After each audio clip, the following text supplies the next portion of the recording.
Hi friends, ಎಲ್ಲರಿಗೂ ಚಿಂತನ್ ಚರಣ್ಯ ಬ್ಲಾಗ್ಗೆ ಸ್ವಾಗತ. I hope ಎಲ್ಲರೂ ಚೆನ್ನಾಗಿದ್ದೀರಾ ಅಂತ ಅಂದ್ಕೊಂಡಿದ್ದೀನಿ. ನಾನು ನಮ್ಮ ಮನೇಲಿ ಇವತ್ತು ರವೆ ತಂದಿದ್ರು 2 kg ಫ್ರಾವಿಸನ್ ತಂದಾಗ ಅದನ್ನು ನಾನು ಫಸ್ಟೇ ಸ್ವಲ್ಪ ಬಿಸಿ ಮಾಡಿ ಹುರಿದಿಕ್ಬಿಟ್ಟಿರ್ತೀನಿ, ಒಂದು ಸ್ವಲ್ಪ ಲೈಟಾಗಿ 1/4%. ಮತ್ತು ಉಪ್ಪಿಟ್ಟು ಮಾಡಬೇಕಾದ್ರೆ ತಿರ್ಗಾ ಹುರ್ಕೊಳ್ತೀನಿ ಫ್ರೆಂಡ್ಸ್. ಯಾಕೆಂದರೆ ಅದು ಒಂದು 10 days ಇರುತ್ತೆ ಅಷ್ಟೇ ಅಂಗಡಿಯಿಂದ ತಂದಮೇಲೆ, ಮತ್ತು ಹುಳ ಆಗಿಬಿಡುತ್ತೆ, ಗೂಡೆಲ್ಲ ಆಗಿಬಿಡುತ್ತೆ.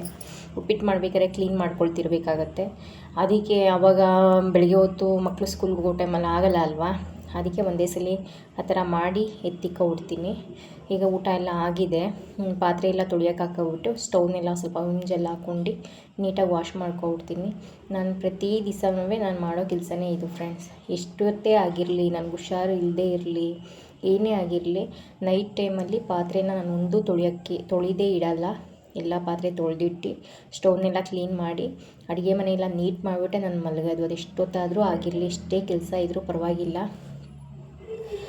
ಬೆಳಿಗ್ಗೆ ಎದ್ದು ನಾವು ಅಡುಗೆ ಮನೆಗೆ ಬಂದಾಗ ನಮ್ಮ ಮೈಂಡೇ ಫುಲ್ಲು ಫ್ರೆಶ್ ಆಗಬೇಕು. ಆ ಥರ ನಾನು ಪಾತ್ರೆ ಎಲ್ಲ ತೊಳೆದು ಸ್ಟವ್ ಎಲ್ಲ ಕ್ಲೀನ್ ಮಾಡಿ ಸಿಂಕೆಲ್ಲ ತೊಳೆದ್ಬಿಟ್ಟು ಮುಗೀತು ಇವತ್ತಿನ ಅಡುಗೆ ಮನೆ ಕೆಲಸ.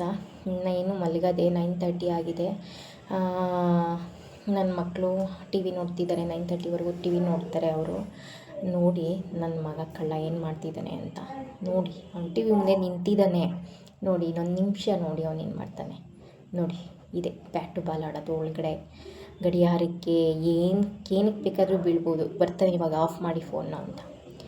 ತಿರ್ಗಾ ಆನ್ ಮಾಡ್ತೀನಿ, ತಿರ್ಗಾ ಬರ್ತಾನೆ, ಆಫ್ ಮಾಡಿಸ್ತಾನೆ. ಅವನ್ನ ತೋರ್ಸೋಕ್ಕೆ ಬಿಡೋದಿಲ್ಲ ವಿಡಿಯೋದಲ್ಲಿ. ಅವನು ಆ ಥರ ಮನೇಲಿ ಆಟ ಆಡ್ಕೊಳ್ತಾನೆ, ಹೊರಗಡೆ ಎಲ್ಲೂ ಹೋಗಲ್ವಲ್ಲ, ಆಡಲಿ ಬಿಡಿ ಅಂತ ಅಂದ್ಬಿಟ್ಟು ನಾನು ಸುಮ್ಮನೆ ಬಿಟ್ಬಿಟ್ಟಿದ್ದೀನಿ. ಬೆಳಿಗ್ಗೆ ಆಯಿತು ಫ್ರೆಂಡ್ಸ್, 5:30 ಎದ್ದೇಳಬೇಕಾಯಿತು. 5:45 ಎದ್ಬಿಟ್ಟಿದ್ದೀನಿ. ಎದ್ದು ಬಾಗಿಲೆಲ್ಲ ತೊಳ್ದು ಅರಿಶಿನ ಕುಂಕುಮ ಇಟ್ಟು ಮಕ್ಕಳನ್ನು ಎಲ್ಲ ಎಬ್ಬರಿಸ್ತಾ ಇದ್ದೀನಿ ನಾನು. ಅವ್ರಿಗೂ ತುಂಬ ಹೋಮ್ವರ್ಕ್ ಇದೆ, ಓದ್ಕೊಳೋದಿದೆ. ರಾತ್ರಿ ತೊಳೆದಿಟ್ಟಿದ್ನಲ್ಲ ಪಾತ್ರೆ, ಅವನ್ನೆಲ್ಲ ಜೋಡಿಸ್ಕೊಂಡು ಇವಾಗ ಸ್ಟವ್ ಮೇಲೆ ಹಾಲು ಕಾಯೋಕೆ ಇಟ್ಬಿಟ್ಟು ನಾನು ಪಾತ್ರೆ ಎಲ್ಲ ತೊಳ್ಕೊಳ್ತೀನಿ. ಯಾಕೆಂದರೆ ಹಾಲು ಇಟ್ಮೇಲೆ ನಾವು ಅಡುಗೆ ಮನೇಲಿ ಇದ್ದುಬಿಡ್ಬೇಕು. ಯಾಕೆಂದರೆ ಬೇರೆ ಏನಾದರೂ ಕೆಲಸ ಮಾಡೋದಕ್ಕೆ ಅಂತ ಹೋದರೆ ಹಾಲು ಉಕ್ಕೋಗುತ್ತೆ, ಮತ್ತು ಸ್ಟವೆಲ್ಲ ಕ್ಲೀನ್ ಮಾಡಬೇಕಾಗತ್ತೆ, ಎಲ್ಲ ಡಬಲ್ ಕೆಲಸ ಆಗುತ್ತೆ ಫ್ರೆಂಡ್ಸ್. ಅದಕ್ಕೆ ಸ್ವಲ್ಪ ಅಡುಗೆ ಮನೇಲಿ ಹಾಲಿಟ್ಟಾಗ ಅಡುಗೆ ಮನೆ ಕೆಲಸ ಮಾತ್ರ ಮಾಡ್ಕೊಳಕ್ಕೆ ನಾನು ಇಷ್ಟಪಡ್ತೀನಿ. ಯಾಕೆ ದಿವಸ ಹಾಲು ತೋರಿಸ್ತಾರೆ ಇವರು ಅಂತ ನೀವು ಅಂದ್ಕೋಬೋದು. ಹಾಲು ಪರಿಶುದ್ಧವಾಗಿರುತ್ತೆ, ಅದಕ್ಕೆ ಒಂದನಿ ಹುಳಿ ಬಿದ್ದರೂ ಅದು ಒಡೆದೋಗುತ್ತೆ. ಅದೇ ಥರನೇ ಕೆಲವೊಂದೊಂದು ಸಂಬಂಧಗಳು ಅಷ್ಟೇ, ಮನಸ್ಥಿತಿನೂ ಅಷ್ಟೇ. ಮನಸ್ಸನ್ನ ಯಾವತ್ತೂ ಅಷ್ಟೇ ನಾವು ತುಂಬ ಪರಿಶುದ್ಧವಾಗಿ ಮಾಡ್ಕೋಬೇಕು, ಆಯಿತಾ. ಏನೇನೋ ವಿಷಯಗಳ್ನ ಯಾರ್ಯಾರ ಬಗ್ಗೆನೋ ಏನೇನೋ, ಇಲ್ಲ ನಮ್ಮ ಬಗ್ಗೆ ಯಾರೋ ಏನೋ ಅಂದರು ಅಂತ ತುಂಬ ನಮ್ಮ ಮನಸ್ಸನ್ನ ಹಾಳು ಮಾಡ್ಕೊಳಕ್ಕೆ ಹೋಗಬಾರ್ದು. ಅದರಿಂದ ನಾನು ಯಾರ ಬಗ್ಗೆನೂ ಏನೂ ಕೆಟ್ಟದಾಗಿ ಮಾತಾಡೋದಿಲ್ಲ. ಎಲ್ಲರ ಬಗ್ಗೆನೂ ಒಳ್ಳೆಯದೇ ಯೋಚನೆ ಮಾಡ್ತೀನಿ, ಒಳ್ಳೆಯದೇ ಮಾತಾಡ್ತೀನಿ, ಒಳ್ಳೆಯದೇ ಬಯಸ್ತೀನಿ. ನಾನು ಒಳ್ಳೇದು ಮಾಡೋದಕ್ಕಾಗಲಿಲ್ಲ ಅಂದರೂ ಪರವಾಗಿಲ್ಲ, ಕೆಟ್ಟದ್ದು ಮಾತ್ರ ಯಾರಿಗೂ ಬಯಸಲ್ಲ ಫ್ರೆಂಡ್ಸ್. ಅವರು ನನಗೆ ತುಂಬ ಕೆಟ್ಟದ್ದೇ ಮಾಡಿರೋರಾಗಿದ್ದರೂ ಪರವಾಗಿಲ್ಲ, ನಾನು ಕೆಟ್ಟದ್ದು ಬಯಸಲ್ಲ. ಅದರಿಂದ ಹಾಲನ್ನ ತೋರಿಸ್ತೀನಿ. ನಾನು ಯೋಚನೆ ಮಾಡೋ ರೀತಿಯೇ ಇದೇ ಥರ ಫ್ರೆಂಡ್ಸ್. ನಾನು ನಿಮ್ಮ ಮುಂದೆ ಏನೋ ಹೇಳಬೇಕು ಅಂತ ಹೇಳ್ತಾ ಇಲ್ಲ. ಸ್ವಲ್ಪ ಇವಾಗ ಮಕ್ಕಳೆಲ್ಲ ಇದ್ದಿದ್ದಾರಲ್ಲ, ಅವ್ರಿಗೂ ಬೆಳಗ್ಗೆ ಬೂಸ್ಟ್ ಕೊಡೋಣ ಅಂತ ಅಂದ್ಬಿಟ್ಟು ಅವ್ರಿಗೆ ನನಗೆ ಎಲ್ಲರಿಗೂ ಸೇರಿಸಿ ಈ ಕಡೆ ಸಕ್ಕರೆ ಹಾಕ್ಬಿಟ್ಟು ಹಾಲು ಕಾಯಿಸ್ಕೊಳ್ತಾ ಇದ್ದೀನಿ, ಆ ಕಡೆ ಹಾಗೆ ಹಾಲು ಕಾಯಿಸ್ತಾ ಇದ್ದೀನಿ. 1 ಲೀಟ್ರ್ ಹಾಲ್ಗೆ ಒಂದೇ ಸಲ ಸಕ್ಕರೆ ಹಾಕಲ್ಲ. ಹಾಲು ಕಾಯಿತು, ಅವನ್ನೆಲ್ಲ ಇಟ್ಬಿಡ್ತೀನಿ. ಈಗ ಬ್ರೇಕ್ಫಾಸ್ಟ್ಗೆ ಚಿತ್ರಾನ್ನ ಮಾಡೋದು ಫ್ರೆಂಡ್ಸ್. ಚಿತ್ರಾನ್ನ ಮಾಡಿ ಲಂಚ್ ಬಾಕ್ಸ್ನ ಪ್ಯಾಕ್ ಮಾಡ್ತೀನಿ ನಾನು. ಅವರೆಲ್ಲ ಸ್ಕೂಲ್ಗೆ ಹೋದ್ಮೇಲೆ ನಾನು ನೆಕ್ಸ್ಟ್ ವೀಡಿಯೋ ಮಾಡೋದು, ಅಲ್ಲಿವರೆಗೂ ಮಾಡಲ್ಲ. ಚಿತ್ರಾನ್ನ ಮಾಡೋದಕ್ಕೆ ನಾನು ಇವತ್ತು ಅವನಿಗೆ ಹಪ್ಳ ಕರ್ದು ಲಂಚ್ ಬಾಕ್ಸ್ಗೆ ಹಾಕಬೇಕು. ಬಿಟ್ಬಿಟ್ಟು ಬಂದೆ ಸ್ಕೂಲ್ನ ಮಕ್ಕಳಿಗೆ.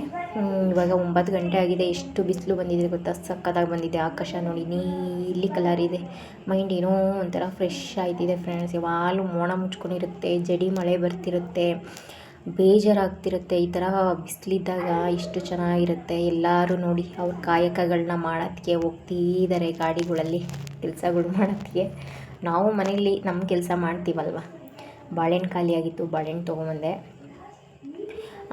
ಅಡುಗೆ ಮನೆಯಲ್ಲಿ ಇವಾಗ ಪಾತ್ರೆ ಎಲ್ಲ ತೊಳೆದಿದ್ದಾಯಿತು. ಎಲ್ಲ ಅಡುಗೆ ಮನೆ ಕೆಲಸ, ಬೆಳಗ್ಗೆ ಕೆಲಸ ಮುಗೀತು. ನಾನು ನಾಷ್ಟ ಮಾಡಿದ್ದು ಆಯಿತು, ಪಾತ್ರೆ ತೊಳೆದಿದ್ದು ಎಲ್ಲ ಕೆಲಸ ಆಗಿದೆ.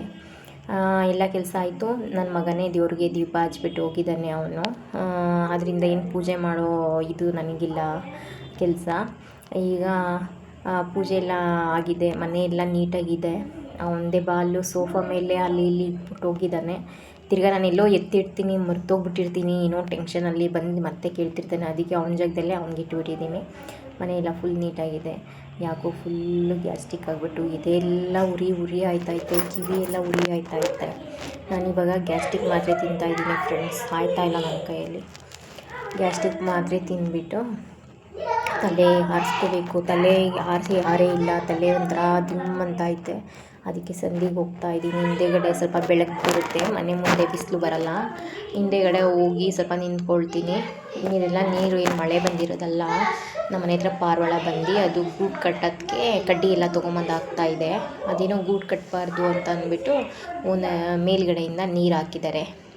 ಅದೆಲ್ಲ ತ್ಯಾವ ಇದೆ ಅಷ್ಟೇ. ಸದ್ಯಕ್ಕೆ ಇಲ್ಲಿ 2 ಡೇಸಿಂದ ಬಂದಿಲ್ಲ ನನ್ನ ಗಿಡಗಳ್ನೆಲ್ಲ ಹಾಳು ಮಾಡೋದಕ್ಕೆ. ಅವರು ಪಕ್ಕದ ಮನೆ ಆಂಟಿ ನನ್ನ ನೋಡಿದ್ರಲ್ಲ, ಮಾತಾಡಿಸ್ಬೇಕು ಅಂತ ಅಂದ್ಕೊಂಡು ಮಾತಾಡಿಸ್ತಾವ್ರೆ ನನ್ನ. ಅವ್ರ ಹತ್ರ ಫೋನ್ ಮ್ಯೂಟ್ ಮಾಡ್ಬಿಟ್ಟು ನಾನು ಮಾತಾಡ್ತಾಯಿದ್ದೀನಿ. ಮಾತಾಡಿದ್ರು, ಅವರು ಹೋದ್ರು. ಬಾ, ಏನು ಮಾಡ್ತಿದ್ಯಾ, ಯಾವಾಗಲೂ ಮನೆ ಒಳಗಡೆ ಸೇರ್ಕೊಳ್ತೀಯಾ, ಬರೋದೇ ಇಲ್ಲ ಅಂತವ್ರೆ. ಬಂದುಬಿಟ್ಟೆ ಒಳಗಡೆ. ಆಂಟಿ ಮೋಡ ಮುಚ್ಕೊಬಿಡ್ತು, ಬಂದುಬಿಟ್ಟೆ ನಾನು. ಮತ್ತೆ ಬಿಸಿಲು ಬಂದೈತೆ. ಹಂಗೆಲ್ಲ ಜಾಸ್ತಿ ಹೊತ್ತು ನಿಂತ್ಕೊಂಡು ಮಾತಾಡೋಕ್ಕೆ ಹೋಗಲ್ಲ ಫ್ರೆಂಡ್ಸ್ ಯಾರ ಹತ್ರ. ಯಾರಾದರೂ ಅವರೇ ಅಂತ ಅನಿಸಿನೇ ಬಂದುಬಿಡ್ತೀನಿ. ಸುಮ್ಮನೆ ಏನಕ್ಕೆ ಮಾತು. ಕಸ್ಟಮರ್ ಒಂದು ಬ್ಲೌಸ್ ಕೊಟ್ಟಿದ್ದಾರೆ, ಸ್ಟಿಚ್ ಮಾಡಬೇಕು. ನೆನ್ನೆನೇ ಲೈನಿಂಗ್ ತೊಗೊಂಬಂದಿದ್ದೆ ನಾನು ನಮ್ಮ ಮನೆಯವ್ರ ಜೊತೆ ಅಂಗಡಿಗೆ ಹೋಗಿ. ಅದ್ರದ್ದು ಸ್ಯಾರಿ ಮ್ಯಾಚಿಂಗ್ ದಾರನೂ ತಂದುಬಿಟ್ಟಿದ್ದೀನಿ. ಡೋರಿ ಮಾಡ್ಬೋದಾಗಿತ್ತು, ಅದು ಒಂಥರ ದಾರ ಬಿಟ್ಕೊಳ್ಳುತ್ತೆ, ಸ್ವಲ್ಪ ಕಷ್ಟ ಆಗುತ್ತೆ. ಅದರಿಂದ ದಾರ ತೊಗೊಂಬಂದಿದ್ದೀನಿ, ಪಾಲು ಎಲ್ಲ ತೊಗೊಂಬಂದಿದ್ದೀನಿ. ಈಗ ಬ್ಲೌಸ್ ಕಟ್ ಮಾಡ್ಕೊಳ್ತೀನಿ ನಾನು ಫ್ರೆಂಡ್ಸ್. ನಾನು ಏನು ಬೋಲ್ಡ್ ಹಾಕಿಲ್ಲ ಬ್ಲೌಸ್ ಸ್ಟಿಚ್ ಮಾಡ್ತೀನಿ ಅಂತ. ಆದರೂ ಒಬ್ರಿಗೊಬ್ರು ಪರಿಚಯ ಆಗಿ ಚೆನ್ನಾಗಿ ಹೊಲಿತಾರೆ ಅಂತ ಅಂದ್ಬಿಟ್ಟು ಹಂಗೆ ಕಸ್ಟಮರ್ ಬರ್ತಿದ್ದಾರೆ. ಸಾಕು ಬರೋಷ್ಟು. ಅದರಲ್ಲೇ ಹಬ್ಬ ಬಂದಾಗ ನನಗೆ ಪುರ್ಸೊತ್ತಿರಲ್ಲ, ಹಂಗೆ ಬಂದುಬಿಟ್ಟಿರುತ್ತೆ ಕೆಲಸಗಳು. ಅದರಿಂದ ನಾನು ಬೋಲ್ಡ್ ಏನೂ ಹಾಕಿಲ್ಲ. ಬರ್ತಾರೆ ಮನೆಗೆ, ಹಂಗೆ ಕೆಲಸ ಕೊಡ್ತಾರೆ. ಇವಾಗ ನಾನು ಬ್ಲೌಸ್ ಕಟ್ ಮಾಡ್ಕೊಳ್ತೀನಿ. ನೀವು ಅಷ್ಟೇ, ನಿಮ್ಮದಾದರೂ ನೀವು ಸ್ಟಿಚ್ ಮಾಡೋಕ್ಕೆ ಕಲ್ತ್ಕೊಳ್ಳಿ. ಇವ್ರ ಹತ್ರ ಮಾತಾಡ್ಕೊಂಡು ಸುಮ್ಮನೆ ಟೈಮ್ ವೇಸ್ಟ್ ಮಾಡ್ಕೊಂಡು ಕಾಲ ಕಳೆಯೋದಕ್ಕಿಂತ ಏನಾದರೂ ಕಲೀರಿ ಹೊಸದಾಗಿ. ನಿಮ್ಮ ಬಟ್ಟೆಗಳಿಗೆ ನೀವೇ ಮಾಡ್ಕೋಬೋದು, ನಿಮ್ಮ ಬ್ಲೌಸ್ ನೀವೇ ಸ್ಟಿಚ್ ಮಾಡ್ಕೋಬೋದು, ನಿಮ್ಮ ಸ್ಯಾರಿಗೆ ನೀವೇ ಕುಚ್ಚು ಹಾಕ್ಕೋಬೋದು, ಏನಾದರೂ ಮಾಡ್ಕೋಬೋದು ಫ್ರೆಂಡ್ಸ್. ಇವ್ರ ಹತ್ರ ಮಾತಾಡಿ ಏನಾಗಬೇಕಾಗೈತೆ, ಏನು ಪ್ರಯೋಜನ ಇಲ್ಲ. ಮನೆಯಲ್ಲಿ ಮಕ್ಕಳೆಲ್ಲ ಹೋದ್ಮೇಲೆ ಏನೇನು ಕೆಲಸ ಇರುತ್ತೆ. ಆವಾಗ ಬೋರ್ ಆಗ್ತಿರುತ್ತೆ. ಟಿ ವಿ ಎಷ್ಟೊತ್ತು ಅಂತ ನೋಡ್ತೀವಿ ಅಂತ ಹೋಗಿ ಇವ್ರ ಮನೇಲಿ ಗಂಟಲೆ ಕುತ್ಕೊಂಡು ಮಾತಾಡ್ಬಿಡ್ತೀವಿ. ಇಲ್ಲ ಬೇರೆಯೇ ನಮ್ಮ ಮನೆಗೆ ಬರ್ಬೋದು, ಮಾತಾಡ್ಬಿಡ್ಬೋದು. ಏನು ಮಾತಾಡ್ತೀವಿ, ಬೇರೆಯವ್ರ ಬಗ್ಗೆ ಮಾತಾಡ್ತೀವಿ, ಏನು ಪ್ರಯೋಜನ. ಯಾರ ಬಗ್ಗೆನೂ ಏನು ಮಾತಾಡೋಕ್ಕೆ ಹೋಗಬಾರ್ದು, ಯಾರನ್ನೂ ಆಡ್ಕೊಳಕ್ಕೆ ಹೋಗಬಾರ್ದು ಫ್ರೆಂಡ್ಸ್. ಇಲ್ಲಿ ಯಾರಿಗೆ ಎಷ್ಟೇ ಒಳ್ಳೇದು ಮಾಡಿದ್ರೂ ನಾವು ಒಳ್ಳೇದಾಗಲ್ಲ. ಯಾರ ಬಗ್ಗೆ ಆಡ್ಕೊಳಕ್ಕೆ ಹೋಗಬಾರ್ದು. ನಾನಷ್ಟೇ ಯಾರ ಹತ್ರನೂ ಜಾಸ್ತಿ ಮಾತಾಡ್ತೀನಿ, ಇಲ್ಲ ಅಂತಲ್ಲ. ಏನು ಕಷ್ಟ ಸುಖಗಳನ್ನ ನಾನು ಶೇರ್ ಮಾಡೋಕ್ಕೆ ಹೋಗಲ್ಲ. ಸುಖ ಇರೋರ ಹತ್ರ ಹೋಗ್ಬಿಟ್ಟು ಕಷ್ಟ ಹೇಳ್ಕೊಂಡು ಅವರು ಸುಖನ ಹಾಳು ಮಾಡೋಕ್ಕೆ ಆಸೆ ಪಡಲ್ಲ. ಕಷ್ಟದಲ್ಲಿರೋರ ಹತ್ರ ಹೋಗ್ಬಿಟ್ಟು ನಾನು ಸುಖ ಹೇಳ್ಕೊಂಡು ಅವ್ರ ಕಷ್ಟದಲ್ಲಿರೋರ ಮುಂದೆ ಅವ್ರಿಗೆ ನಾನು ಬೇಜಾರು ಮಾಡೋಕ್ಕೆ ಇಷ್ಟಪಡಲ್ಲ. ಅದಕ್ಕೆ ಅವರು ಮನಸ್ಥಿತಿ ಇದು ಹೆಂಗಿರುತ್ತೋ ಅದನ್ನು ನೋಡ್ಕೊಂಡು ನಾನು ಮಾತಾಡ್ತೀನಿ. ನಾನು ಯಾರ ಹತ್ರನೂ ಏನೂ ಶೇರ್ ಮಾಡೋಕ್ಕೆ ಹೋಗಲ್ಲ. ಬ್ಲೌಸ್ ಹಂಗೋ ಹಿಂಗೋ ಸ್ಟಿಚ್ ಮಾಡಿದೆ. 3 o'clock ಆಯಿತು. ಬ್ಲೌಸು ಬ್ಲೂ ಕಲರ್ ಇದೆಯಲ್ಲ, ಅದಕ್ಕೆ ಸ್ಯಾರಿ ಬಂದು ಗ್ರೀನ್ ಕಲರ್ ಇದೆಯಲ್ಲ, ಸ್ಯಾರಿಲೇ ಸ್ವಲ್ಪ ಬಟ್ಟೆ ಕಟ್ ಮಾಡ್ಕೊಂಡು ನಾನು ಅದನ್ನೇ ಪೈಪಿಂಗ್ ಮಾಡ್ತಾಯಿದ್ದೀನಿ. ಹೆಣ್ಮಕ್ಳು ಏನಾದರೂ ಒಂದು ಕಲಿಬೇಕು, ಏನಾದರೂ ಮಾಡಬೇಕು. ಪರಿಸ್ಥಿತಿ ಯಾವಾಗಲೂ ಒಂದೇ ಥರ ಇರೋದಿಲ್ಲ. ಆದ್ದರಿಂದ ನಾವು ಹೊಸ ಪ್ರಯತ್ನ ಪಡ್ತಿರಬೇಕು, ಹೊಸತನನ ಕಲಿಯೋಕ್ಕೆ.